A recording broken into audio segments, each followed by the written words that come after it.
Grinder చేసుకొని పెట్టుకోవాలి. Water వేయకుండా గ్రైండర్ చేసుకోవాలి. కొద్దిగా శనగపప్పు అట్లాగే ఉంచి అందులో కలుపుకోవాలి. పచ్చిమిర్చి పేస్ట్, మీ రుచికి సరిపడా సాల్ట్,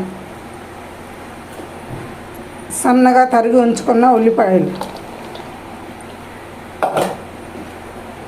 కొత్తిమీర, కరివేపాకు, టేస్టింగ్ సాల్ట్, అదే సోడా, తినే సోడా అన్నీ కలిపి కలుపుకోవాలి.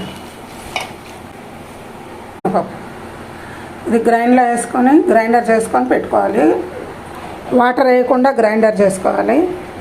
కొద్దిగా శనగపప్పు అట్లాగే ఉంచి అందులో కలుపుకోవాలి. పచ్చిమిర్చి పేస్ట్, మీ రుచికి సరిపడా సాల్ట్,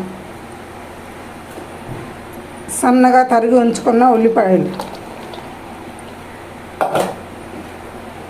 కొత్తిమీర, కరివేపాకు, టేస్టింగ్ సాల్ట్, అదే సోడా, తినే సోడా అన్నీ కలిపి కలుపుకోవాలి.